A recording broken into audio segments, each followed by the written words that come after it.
variety of email that we're reading and talking about. It can just be. Oh yeah, of course. Yeah. No, we did. We're live now, by the way. Yep. So. Okay. Yeah, we won't go over the name. We got a. So I want to talk about the letter we got from the faculty member whose name will not be mentioned. Just to sort of deal with some identity. She made some great comments about what to focus on for a Palerno, and bulleted the points. And so why don't we go over, I think it's worth us going over each one of these points. First off, she talks about how she wants to how do we push the enrollment in the courses, and she says, and I quote, focus on 101 courses in the beginning. Here's why. You've heard of the CLEP exams that are administered by the College Board. Almost every college, with the exception of a few Ivy Leagues, accepts them nationwide. This tells you a few things. A, the colleges are willing to accept outside credit for particular topics when no instructor was there to teach and verify. B, it tells you the exact topics they will accept. And C, tells you the exact level of courses that schools are willing to accept, which is generally freshman and sophomore courses. So she raises the suggestion that we should concentrate on introductory classes. You guys have any comments about that? I think it's a good idea. I don't think we need to restrict to that level. Maybe those courses will fill up sooner. Maybe they'll be easier to have other institutions accept them. Essentially, after reading that a few times, what we'd be doing is like kind of teaching to the exam, which is something I think we all agree is kind of a bummer in education. However, at the same time, there's a reason institutions say, well, we know this exam covers what we think a student should know.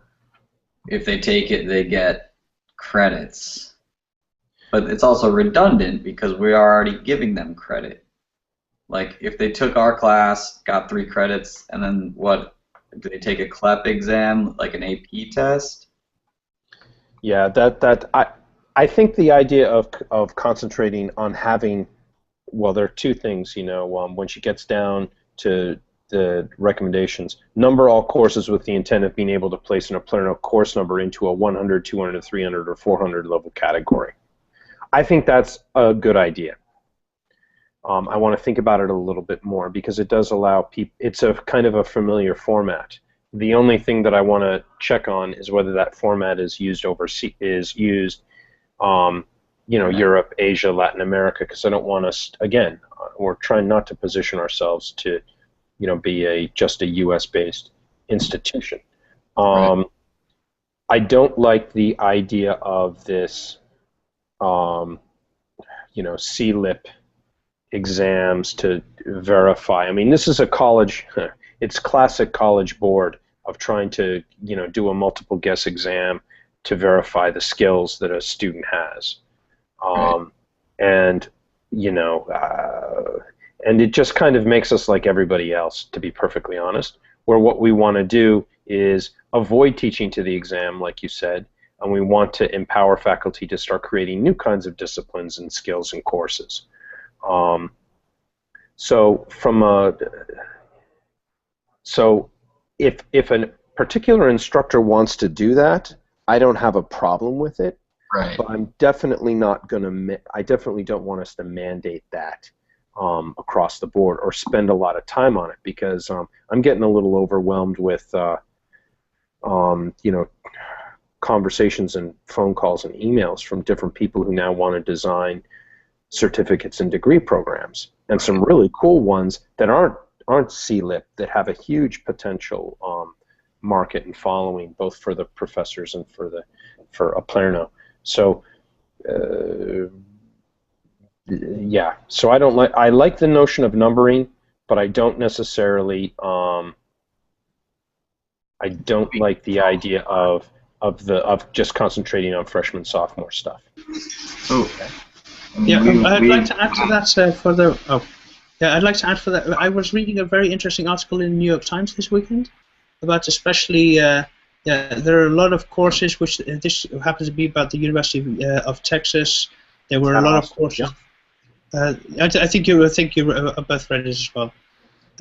Whether they're actually focusing getting students who are come from say poorer backgrounds or less well endowed backgrounds to actually get them into smaller classes, especially with these 101 courses with the primary courses, to actually make sure that they can actually get everything out of it that the students who are in a class with 500 other students can actually get it as well. So I think there is a certain amount of market there. I mean, if we're looking at markets and we're looking at fit, then I think I agree with our faculty member that there is a huge potential there that we can embrace. Yeah, making it smaller. I mean, yeah, that article was really, really good. I mean, it for me, that article spoke to the strengths that Up Planner Knows got in terms of the smaller class size and being able to develop relationships. You know, and as soon as we can get some degrees, as soon as we become a degree-granting institution, it's going to be we're going to be able to have great conversations about what courses do we accept for transfer credit. But you know, we're also not. I'm concerned that if we go a little bit, we fully embrace this College Board route, that and just the 100 and 200 level classes, is that we're just going to be we're not allowing the faculty and the students that huge level of autonomy. Now, there was another suggestion was make a private list of what each course would. This is about dealing with transfer credits. Sorry, about getting a course accepted at another university. Yeah. Okay. Make a private list of what each course would replace at any particular college. For instance, my main college has 2 sheet list of CLIP exams and what courses they would substitute for. Each college will have something similar.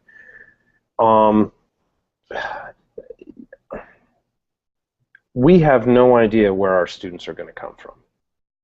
Okay. We can have that. Maybe I think it's a really good idea to see, to start developing relationships with institutions that will accept our transfer credits and make a big deal about that when they do.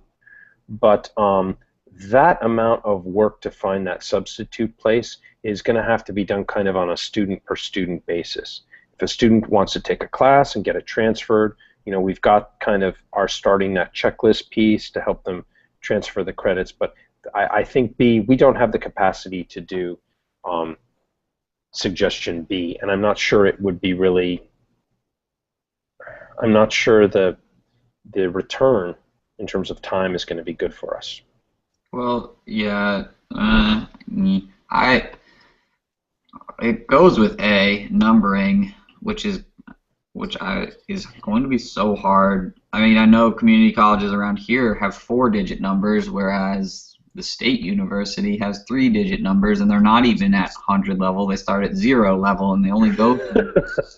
Yeah. Students take 400s, and you know, in a way, that's the function of the Office of Transfer Affairs. Like, that's their job. So I'm not sure. It'd be fine to number ours just like everyone else.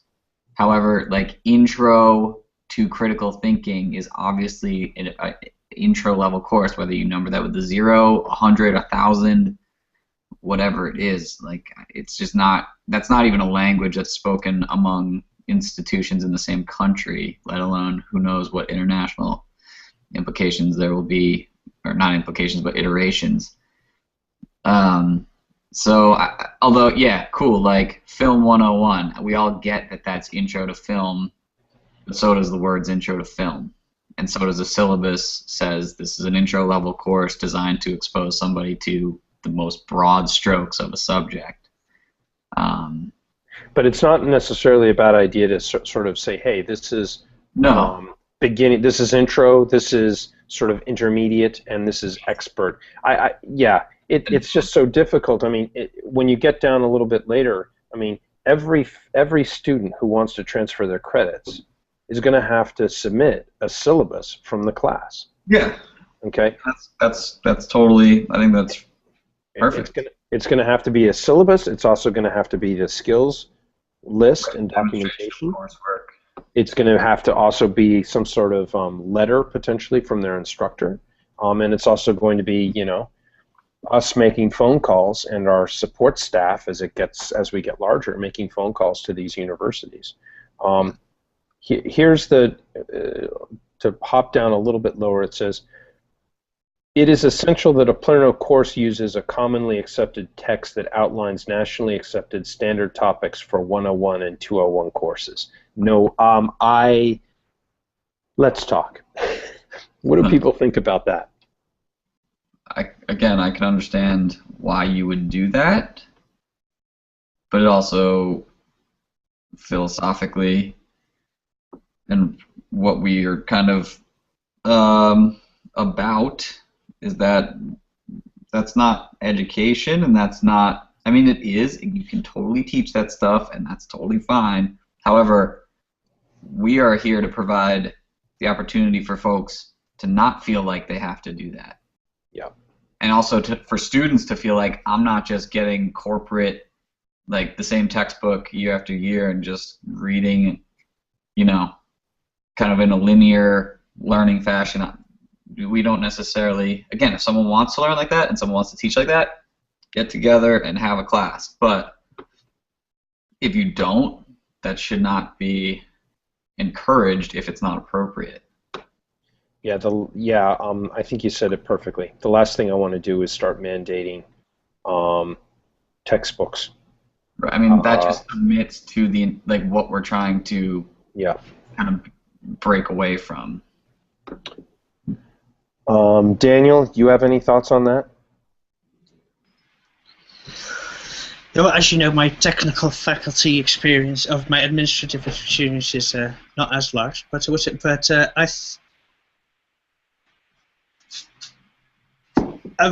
read the entire mail, there are a number of very important, very good points that a faculty member made. But there are certain aspects which I can, such as this one, where I don't really have enough knowledge to be able to exactly pinpoint it, and other things such as the 101 courses. Right. I think she does have a certain point that if any of our introductions do match other institutions' or any of our 101 courses or 201 courses do actually match to the, say, standard syllabi, there is a certain advantage in getting the courses transferred. But then if institution already has those courses, what advantage is there in that we can get them? That's what increase are we going to have in the chances that they're going to be transferred? Yeah, I mean, there's that. I mean, the fact is they do want, I mean, that's where institutions make their cash, is on the large 400, you know, anywhere from 25 to, 400 person introductory classes where they're raking in the cash and paying, you know, adjunct faculty or graduate students. But that's also where they lose the largest portion of their students, as I read, at least from the New York Times article. Yeah, the sad thing is that you're absolutely correct, but the sad thing is that colleges make their money off of students, generally their freshman and sophomore years. By the time they're juniors and seniors, they're losing money. Okay, they're losing money on an individual student basis. So there's no real incentive for them to want to keep the students, other than, you know, completion rates and their mission, which is very, very important. But that's a subject that retention is a subject that comes up somewhat frequently, but it doesn't come up as much as one would hope, because there's a disincentive for wanting. There is a financial disincentive for wanting people to complete the programs. But not a social or cultural incentive. Let's go to there's a couple of the other suggestions. Her conversation about the instructor validation, we've got that handled. That happens at the end, just before their before they have access to the students to make sure they've got the degrees they say and they're not convicted felons. Yeah, she's saying use transcripts rather than a Yeah. background. Well, the higher right, the higher right allows us to verify that the person has the degrees that they say, and again, whether they've got a criminal background record check. I don't think that the transcripts will tell you if somebody took a class, but they don't tell you about teaching ability. No, but neither does a background check. Correct. But I'd rather have it. I like our system the way we've got it, and I don't to start going through transcripts. If a faculty member wants to post their transcripts, more power to them. But for right now, I don't think we're going to. I don't think we're going to do that. I don't think we're going to require the transcripts like a typical,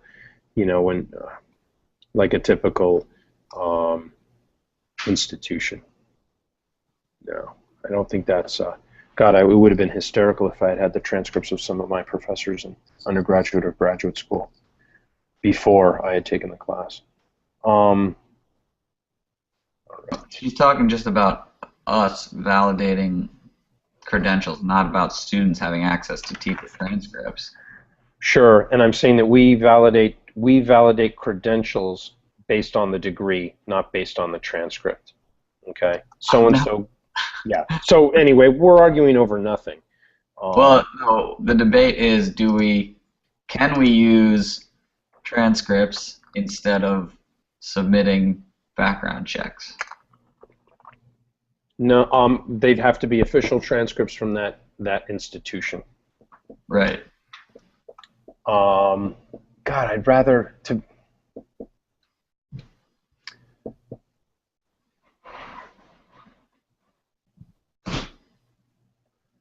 It's worth thinking table about. that. It's worth thinking about. It's worth thinking about. Okay, I get what you're saying now.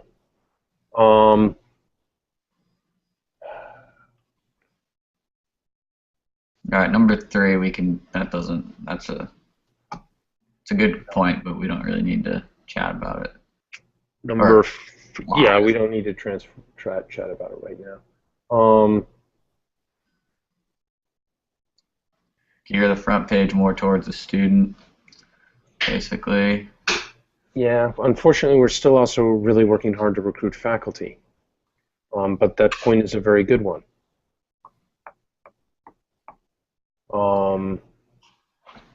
Let's table that one and come back to it. Number 5, stop the scrolling thing. Scrolling is what people are doing now. Yep. And it also works really well on smartphones and pads, so I would say that we're going to keep that. Yeah, but also one of the things I think that she's pointing out is to see all the lists of the courses and courses that she has to scroll through the whole list of all the courses that she wants to take or that she wants to put her kid to, and of course we're going to change that as soon as sometime in the next 48 hours. Marketplace online, which will be coming soon. So so I think we've tabled other people of she and of the marketplace.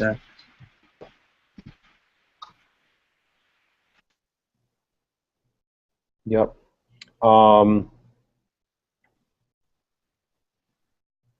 Change the wording.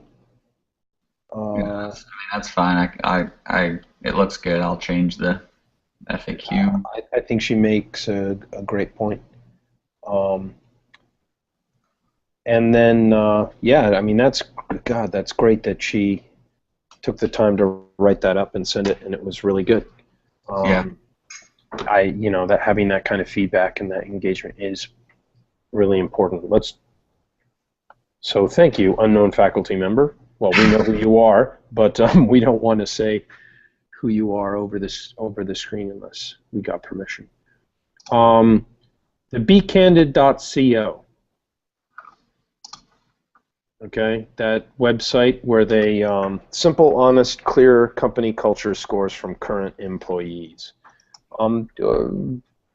What do people think about having this feature that we use with faculty and students?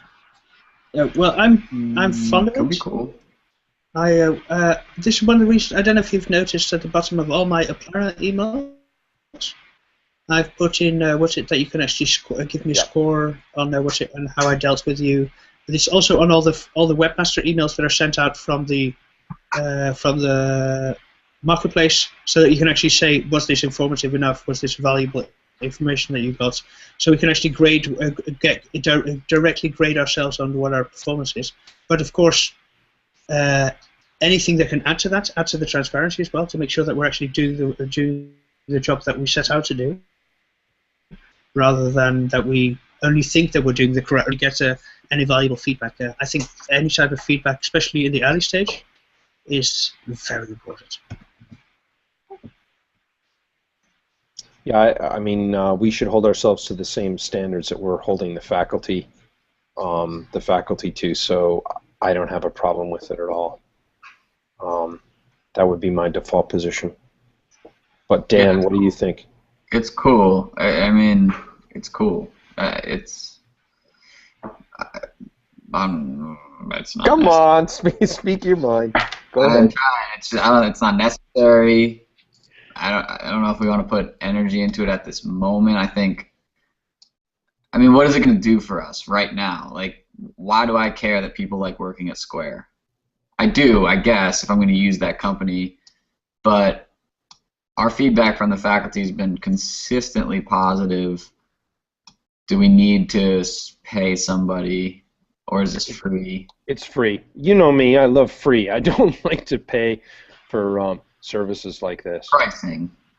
No, it's $99 a month, dude. No, only if you go for all their services. We can still get a lot of information. Free for 30 days. Continue your membership for just $99 a month. You get access to in-depth analytics and rebuttal features.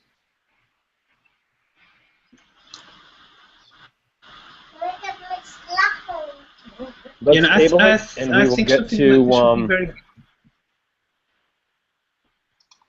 I think something like this would be very handy, but it's also handy for... Oh. Sorry, Dan, please. Isn't this essentially when we are able to rate faculty anyway? I mean, that, I guess, would be, this is faculty rating their experience with us? Correct. Yeah, it's cool. I mean, I think it'd be nice if we were getting feedback that allowed us to change, or that told us we were doing the right thing, or either way it went. But I mean, we're not providing benefits. We don't have a corporate environment. Everyone's like, there's no the culture. We would have perks, location, retirement benefits are irrelevant, because we don't have we don't have employees. They're all working for themselves effectively. You know, let me get into a conversation with them and see what they can come up with in terms of the metrics. The nice thing about this, though, is that a lot of as we get larger, okay, as we grow our network, there are going to be a lot of people are going to use some kind of review system to check us out besides that sort of third party. Right. And this was a good, this seemed like a really good solution. I mean, I'm going to talk with them and say, hey, look, $99, you got to be kidding me. But there may be some other stuff that we can get from them for a lot less money. But we're going to have some kind of third-party feedback piece playing along with us. Okay. Yeah. I mean, I think for us, when the faculty rates us, at the moment it may be a little bit too soon for the three of us, or for the three of us. But at a further stage, being able to rate us and being able to rate the faculty is so extremely important that It's one of the, I think it's one of the fundamental parts of the company as well. They're able to rate how our performance and the faculty's performance. So I think we should preferably lump ourselves in with the faculty, even though we're administrative staff. For most of us are administrative staff.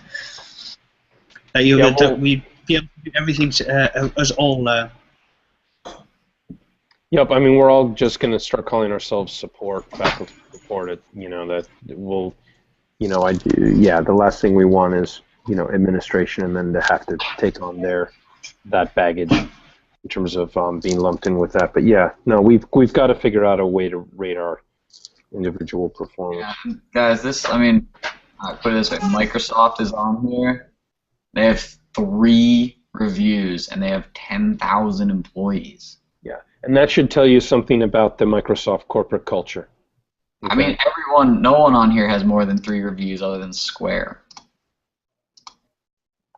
Really? Khan Academy, 0 reviews. No, but I'm guessing that there's another site that I recently contacted or was recently dealt with, which was starting up in the Netherlands, and they basically had, I think WordPress was the only customer that they had that was using it, and the rest of the people they just populated with 1 or 2 things. I mean, just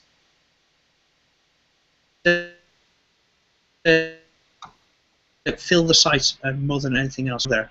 And now, I think initially with companies such as this, if they're not established companies that everybody knows, I mean, Glassdoor, for example, is a good example. I think everybody knows Glassdoor and the potential that, I mean, for internally reviewing the company and your co-workers and seeing what kind of salaries that you have for this type of thing. Glassdoor, I mean, something like that is quite well known. But any startups in this stage, I don't think. Without people knowing of the startup, I don't think there's going to be very much value that they can currently add to us. I mean, at a later stage, of course, I prefer to work with a startup than with an established company. Somebody that we can build something together with. I mean, especially. Well, I think Dan's right in that we can't devote too much energy to thinking about this. So I'm going to put this in Skunkworks, okay, and go over and that we can come back to this. But that whole process of the internal reviews, I mean, we're expecting a lot from the faculty with this, and holding their feet to the fire, and we've got to figure out a way to hold ours too. I think that's it. There's just one more item we had, which was the social media campaign. Yes. Why don't you walk through it? I think recently I set up a project. It's a specialized project within Podio called Campaigns, which is basically meant for any type of marketing campaigns. But I've noticed that we were getting a lot of stuff in our main feed of things being shared, like the Times article, and that it's not completely clear what we want to share with our community, and things that are more for information for us.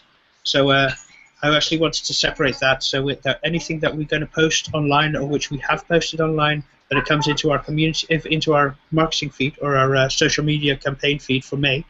And that we know that if we have something that we want to share in the next month, then we can create a new campaign and put any links in there, so that we don't get confused or don't share duplicate links. Because such as with the link that I think Rob posted on Facebook, I was actually had that scheduled that I was going to share it today. When there were more people online, it's handy if we just have a centralized place where we can mark also both whether we've shared it or not. Okay. And that's great. I'll just put the. Go ahead. No, I've also put in there. I think that we discussed some last week as well in open or closed session. I'm not sure. Well, about our the outreach that we're doing. That perhaps it would be wise to focus more on blogs and but actually writing blogs and writing information about for our which is valuable for our students and for our faculty. So I've listed also a number of places where we can also repost any of the blog items that we have that are interesting. So like HuffPo has Huffington Post has education where they take submissions for education related things. If we have something interesting which relates to education, and we have something about Uplerna which is interesting to add on to that, then of course these are good places to additionally share any of this information. Yeah, we are getting up to. We are getting a little bit closer in terms of hitting capacities, okay, of us in terms of the time. Yeah. I can certainly crank out articles, but then there are other things that then don't get done, and it works with all of us. We can also have guest bloggers from faculty members too. Look, this is one of the things that I want to propose that we get, because also with one of our other faculty members, with who, I can say that with Greg, where we're having you're featured in his Philosophers Forum next week on Saturday evening at 12 CET. Shameless plug. Yeah. Yeah, but I'm the social media and the community manager, so I have to do that. Yeah. Anyway, so no, but for example, with one of these, having somebody somewhere where externally, we just have to visit, maybe we show our face, we talk, we communicate. It's the same with the some of the tweet ups that you or I or Dan are involved in during the weeks that a lot of people don't notice, but where we're trying to actually go out there and meet people and communicate with them, and if you understand, so I'm not asking that we write a whole load of blogs, but I'm asking for maybe look for places where we can get the information, where we can send the information, any information to, and also find places that we can actually find people who can either help us write articles. Or write them completely. Yeah, and that things that we can share. Yeah, that outreach piece kind of hits up. That outreach piece is kind of also contained in the Uplerna. It was what's it called? Outreach and. I'm just looking it up right now. Alliances and Outreach, where we're assembling a larger and larger group every week of different kinds of groups and tasks and networks that we're trying to energize. Yeah, we just got to do more and more and more and more of that. So Daniel, you'd like us to, on the social media, is to put those kinds of things down in terms of in the comments. Well, if you put the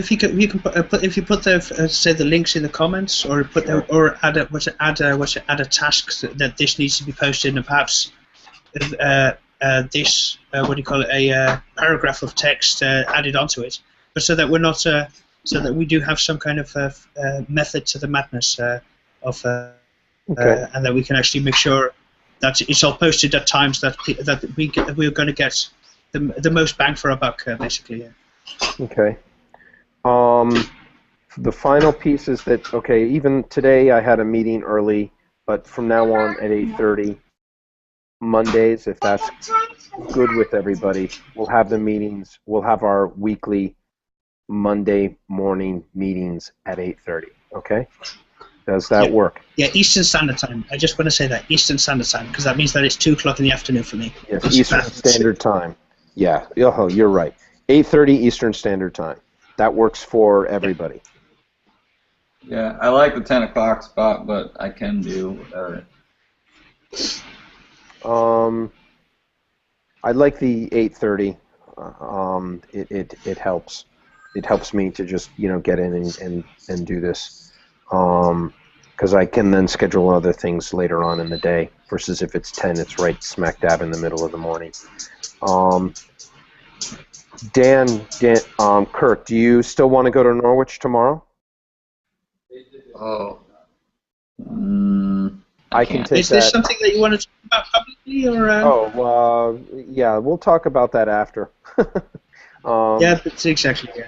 Okay, I think that's it. So, was there anything for else the that we live want part. to that we have in open session now? No, just nope. I don't have anything. Good. I'll see everybody next week. Oh, that's one question that I had a question about for the. It's still in open session. We had a. It's been some time since our last community meeting. Are we going to have a community meeting anytime soon again? Are there any? Have you any plans about that? You know, I hadn't even thought of that, which is not good. Yeah. Why don't we?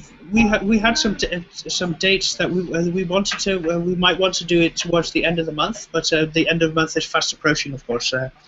So. I think let's do it. Let's talk.